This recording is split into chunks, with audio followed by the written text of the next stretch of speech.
In the previous videos, we went over the CSSP water quality input tool, the light version. There is a second version that is called the QAQC. This one has extra options in case the laboratory would like to go to a paperless form, so no longer having paper FC reports or data sheets and inputting that data directly into the input tool. To have access to the QAQC version of the input tool, a sampling plan will have to have been created on the CSSP web tools with the option of having QAQC integrated. For more on this, view the sampling plan video. Click on Open Sampling Plan and select from the list your sampling plan. In this case, we'll use the 2019 version that has the QAQC in the name. You'll notice that you still need to input your initials, and a new box appears, approval code, which will have been determined in the sampling plan. This is optional. If you do not enter a code, certain options will not be available to you on the datasheet. More on that later. For now, we will leave the approval code box empty and only enter our access code.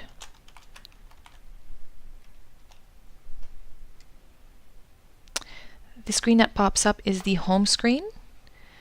You will see that it's identical to the previous home screen in the light version of the input tool, for the exception of the fail button that will be explained in the next screen. We will create a fictional datasheet by selecting a subsector as previously. We'll keep today as the date and click on the Create Lab Sheet. A new window pops up, which is the datasheet screen, which for most part looks like the previous version, except for some changes at the top here and on the bottom right. Again, the QAQC version of the input tool was created in order to enter all the lab data and all the field data that would normally be on a paper datasheet. The first box on the left here contains the Get Tied button as previously, and also a new box where you would enter the field sampling crew's initial. In this case, I will put myself. The next section over contains the TC information, which is the temperature control. In each cooler there would be a bottle that is taken just as a temperature control. So the temperature would be taken in the field. So say we'll put 20 degrees. And once in the lab, this bottle's temperature will be recorded again. And we will put 5 degrees in that case. If samplers have two coolers, a box is available where we can enter the temperature controls for that cooler. Now you've noticed that I entered 11 and it went red. There's a flag integrated into the application to show when TCs are out of the acceptable range. In our case, 10 degrees is the upper limit. The run comment would be an appropriate area to write any comments regarding this temperature control being out of the acceptable range. The next section over is for incubation information. The number of baths used to incubate all these samples. So if you had 1 bath or 2 baths or 3, new boxes would appear. In this case, we'll keep 1. The bath 1 start time, this is the start of the incubation process. So let's say 10:30. Again, use the 24-hour clock, so if it was 2 o'clock in the afternoon. And then the incubation end time. You'll see that on the left section, the total incubation time will be calculated. The test requires a 24-hour plus or minus 2 hours. So if I go outside of that, it will be calculated and will be in red if indeed the incubation time is lower or exceeds the maximum allowable time. The next box over is the water bath number. This is to identify your water bath. Bath ECCC-CSSP. And the same day box on top is by default checked. Samples are normally processed on the same day they were sampled, but if for some reason you went outside of the recommended 8 hours up to the 30-hour maximum limit, which would be the next day, you could uncheck this box and a new pop-up box would appear. This pop-up box asks you if you obtain supervisor or client permission to go outside the recommended 8 hours, and to make sure you enter a comment in the Run Comment section. We'll click No for this case. This next section over is for the controls used during the test and the media lots used. The lot numbers on top is to identify the lot number of the controls used, and the boxes underneath are the results box for your positive, non-target, negative, and blank controls at 35 degrees, and for those same controls in the water baths. Notice if you had several water baths, you would have extra lines for those controls in those baths as well that would appear. The next section over is for the media lots that were used. We have two types of media, 1x and 2x, and users would write the media lots here. If you have several media lots, you can separate them by comma and add the extra information. As always, the status bar at the bottom indicates what are the allowable characters. For the controls, plus, minus, or N for not applicable can be used.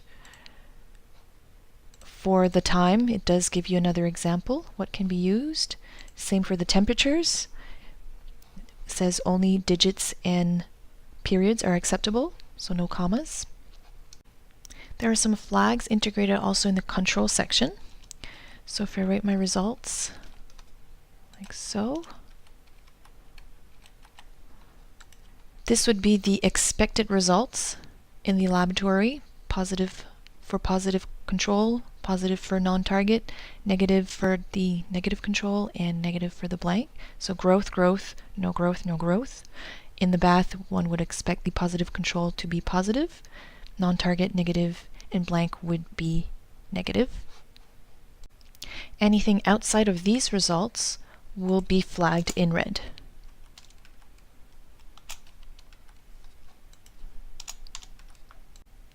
The next section over is exactly the same as the previous version mentioned in the videos, for the exception of the process by column. This is to indicate with initials who is the individual that processed the specific sample. So we will enter some fictional information. As I'm entering information along, you'll notice that as soon as I move into the processed by box, it will copy over the initials from the previous sample, given that one individual often processes several samples in a row in the lab. This doesn't mean that you cannot go in and change it after. It just means that this makes it a bit easier for data entry. The bottom right section includes sample bottle lot number. This is the lot number of the bottles used to sample the water. So we'll put lot 18. The salinity read by is the initials of who read the salinity either in the field or in the lab. The date will default to 24 hours after the sampling date. If the salinities were read in the field on the same day of sampling, users can click on the same day and the date will be automatically changed to the sampling date.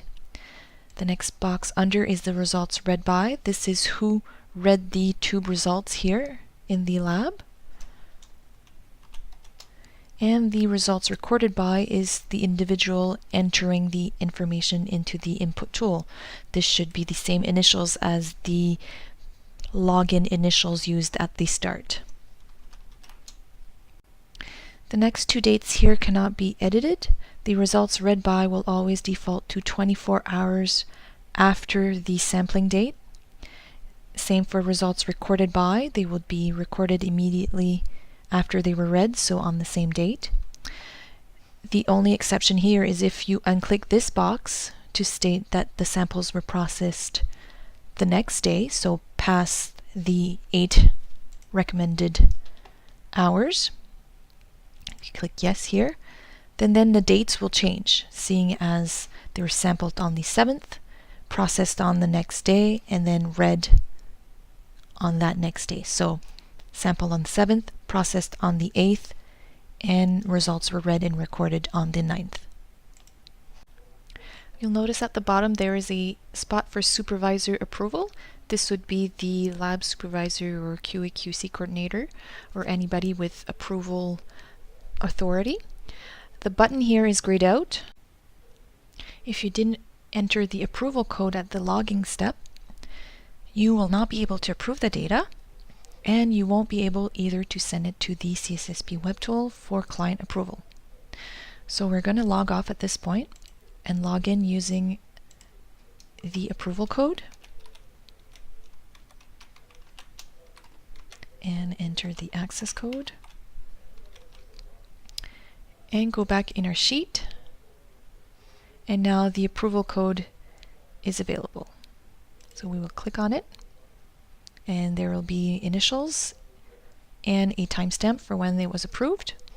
And now the Send to Environment Canada button is available. The same flags available in the other version of the input tool are also available in this one. For instance, if we forget certain boxes and we leave them empty, there will be a flag. Or if we're using tube combinations that fall under the unusual tube combination, there will also be the same warnings. Also, if you're missing information up on the top here, you won't be able to send the information.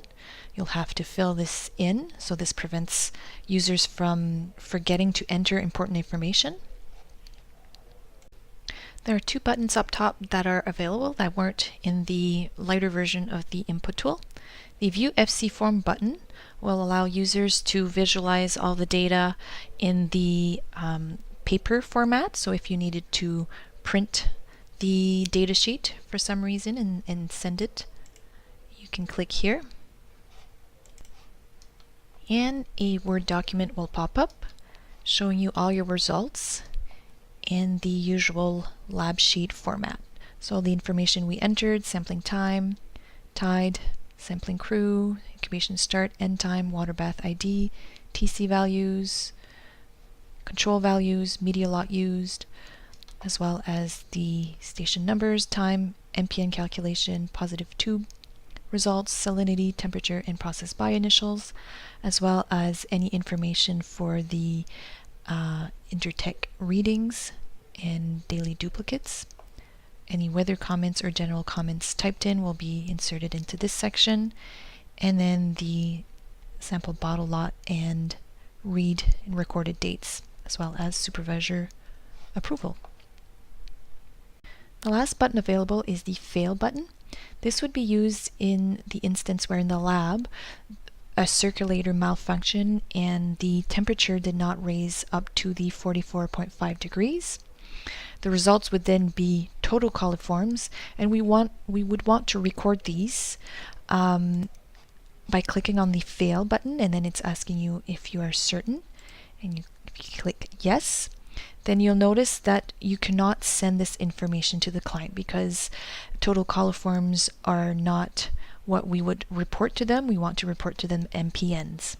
If you go back on the Home button, the datasheet will now be in the fail status, and in the background on your local C drive, the sheet will be saved under the total coliform folder.